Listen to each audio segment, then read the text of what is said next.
PVC voter ID card ये हमें कैसे मंगाना है, वो भी बिना कोई पैसा खर्च करे। पोस्ट ऑफिस के माध्यम से आपका जो कार्ड है आपके घर के पते पर आ जाएगा, वो भी फ्री के अंदर। इसके लिए सबसे पहले तो आपको अपना जो ब्राउजर है वो ओपन करना है और यहाँ पर आपको सर्च करना है voterseci.gov.in। तो ऑफिशियल पोर्टल आ जाएगा। हालांकि इस पोर्टल का जो लिंक है हमने वीडियो के डिस्क्रिप्शन में और आपको पिन कमेंट के अंदर भी दे रखा है, जहां से भी आप डायरेक्टली इस पोर्टल पर आ सकते हो। अब यहाँ पर इस पोर्टल पर जैसे कि हम पहली बार आ रहे हैं, तो देखो कोई भी काम अगर आपको करना है तो उससे पहले आपको लॉगिन करना होगा। लेकिन लॉगिन करने से भी पहले अगर आप इस पोर्टल को पहले आपने कभी यूज नहीं किया तो उसके इसमें साइन अप के ऑप्शन पे क्लिक करना होगा।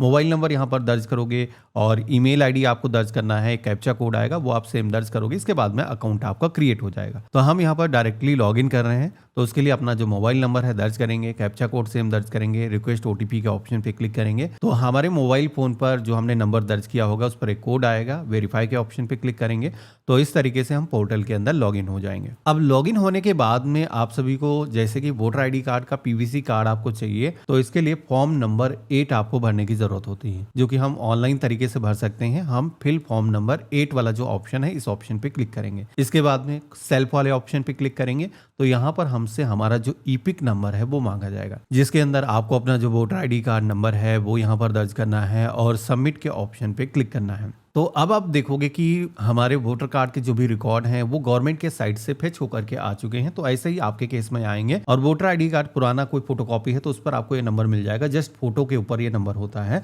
तो वहां से देख करके आपको दर्ज करना है। तो यहाँ पर हम सेलेक्ट करेंगे और इसके बाद में ओके के ऑप्शन पे क्लिक करेंगे तो हमारे सामने अगेन एक पॉपअप आएगा। अब ये जो पॉपअप है इसके अंदर कई सारे ऑप्शन दिए गए हैं। देखो ये जो फॉर्म है इसमें करेक्शन अगर आपको करना है तो वो भी इसी फॉर्म के जरिए होता है। अगर आप अपने नाम, डेट ऑफ बर्थ या फिर आप अपने एड्रेस के अंदर बदलाव करना चाहते हो तो correction of entries existing electoral roll के ऑप्शन पे क्लिक करोगे। अगर कोई अपनी विधानसभा क्षेत्र चेंज कर रहा है, दूसरे एरिया के अंदर ट्रांसफर करना, तो वो यहाँ पर सेलेक्ट करेगा। लेकिन ये दोनों काम हमें नहीं करने हैं। हमें तो अपना पीवीसी वोटर आईडी कार्ड चाहिए जो भी नया वाला आया है गवर्नमेंट की तरफ से। तो वो जो कार्ड है पाने के लिए आपको यहाँ पर तीसरा ऑप्शन मिलता है, issue of replacement EPIC without correction. तो हम इसी ऑप्शन का सिलेक्शन करेंगे। अब यहाँ पर हमारे सामने आप देखोगे कि मोस्टली इंफॉर्मेशन हमारे वोटर कार्ड के रिकॉर्ड से पुराना जो भी डेटा होगा उससे ही फेच होकर के आ जाएंगे, क्योंकि इसके अंदर हमें करेक्शन कोई करना नहीं है। तो हमें नेक्स्ट करते हुए जाना है। बी सेक्शन आएगा जहां पर आप कुछ इंफॉर्मेशन बेसिक आपको डालने की जरूरत होगी, जिसमें कि आपको आधार नंबर यहाँ पर लिंक करना होगा। तो आधार नंबर जरूरी है, पैन कार्ड से भी सरकार लिंक कर रही है, वोटर आईडी कार्ड से भी कर रही है, तो ये भी आपको साथ में काम कर लेना है। तो यहाँ पर हमने सेलेक्ट किया है और इसके बाद में हमें अपना जो आधार नंबर है वो दर्ज कर देना है। इसके बाद में मोबाइल नंबर का भी ऑप्शन मिलेगा, तो ज़रूरी है वोटर कार्ड के साथ में मोबाइल नंबर का जुड़ा होना। तो सेल्फ के ऑप्शन पर क्लिक करेंगे और इसके बाद में मोबाइल नंबर यहाँ पर अपडेट करेंगे।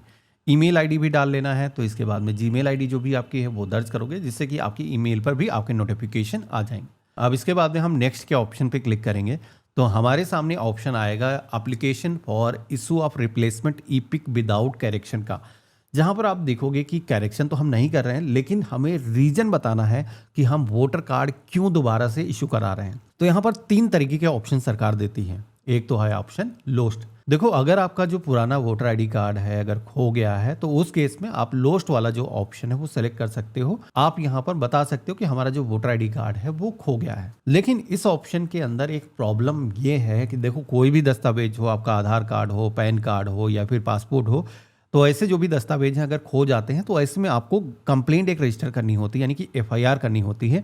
तो वो जो एफआईआर की कॉपी है, अगर मैं दिखाऊं लोस्ट के ऑप्शन पे मैं क्लिक करूं तो यहाँ पर आप देखोगे कि एफआईआर की जो कॉपी है वो अपलोड करने के लिए बोला गया है। तो यहाँ पर अगर आपने एफआईआर कर रखी है तो लोस्ट वाला ऑप्शन सेलेक्ट करके एफआईआर आप सेलेक्ट कर सकते हो। लेकिन अगर आप तीसरा वाला ऑप्शन सेलेक्ट करते हो तो इसमें प्रॉब्लम ये है कि आपका जो कार्ड है पुराना वाला वो आपको वापस करना होगा, और ये जो कार्ड है फिर बीएलओ के माध्यम से आएगा, पोस्ट के माध्यम से नहीं आएगा। तो यहाँ पर हम ये नहीं करना चाहते हैं, क्योंकि पुराना कार्ड कहीं ना कहीं काम आएगा। चलो हम चाहते हैं कि हमको पुराना भी वापस ना करना पड़े, तो इसलिए हम यहाँ पर destroyed due to reason beyond control like flood, fire, other natural disaster वाला जो ऑप्शन है ये सेलेक्ट करेंगे। देखो इसके अंदर ना एफआईआर करने की जरूरत है, ना ही पुराना आपको वोटर आईडी कार्ड वापस करने की जरूरत है। तो आप यहाँ पर ये भी सेलेक्ट कर सकते हो, लेकिन अगर खोया हुआ है तो एफआईआर जरूर कर लेना, क्योंकि डॉक्यूमेंट का मिसयूज ना होने पाए। तो यहाँ पर हमने सेलेक्ट किया है और इसके बाद में नेक्स्ट के ऑप्शन पे क्लिक करेंगे। अब डिक्लेरेशन के सेक्शन में आएंगे तो यहाँ पर आप सभी लोग जिस भी जगह से इस फॉर्म को भर रहे हो उस जगह का जो नाम है, आप अपने विलेज का नाम, शहर का नाम दर्ज कर सकते हो या फिर तहसील का नाम इंटर कर सकते हो। इसके बाद में फॉर्म को सबमिट करने के लिए यहाँ पर एक कैप्चा कोड दिखेगा। ये जो कैप्चा कोड है जैसा है, कैपिटल के अंदर है तो कैपिटल में, स्मॉल में है तो सेम वैसा ही आपको दर्ज करना है। प्रीव्यू एंड सबमिट के ऑप्शन पे क्लिक करना है। तो अब आप सभी के सामने फॉर्म का एक समरी पेज आ जाएगा, जहां पर जो भी इंफॉर्मेशन आपने भरी है एक बार मिलान कर लेना है। इसमें मिलान करने की कोई ज़्यादा ज़रूरत भी नहीं है, मोबाइल नंबर मिलान कर लेना, क्योंकि सारी चीज़ें ऑटोमेटिक फेच हुई हैं। केवल मोबाइल नंबर, आधार नंबर हमने दर्ज किया है। इसके बाद में फॉर्म को हमें भेजना है तो इसके लिए ई साइन एंड सबमिट के ऑप्शन पे क्लिक करेंगे और यस के ऑप्शन पे क्लिक करेंगे। अब यहाँ पर आपको इस फॉर्म को गवर्नमेंट के पास में भेजने के लिए डिजिटल साइन करने की जरूरत होती है, जिसमें कि आप अपना जो है आधार नंबर यहाँ पर दर्ज करोगे और आधार से आपका मोबाइल नंबर लिंक होना चाहिए, तभी आपका ऑथेंटिकेशन हो पाएगा।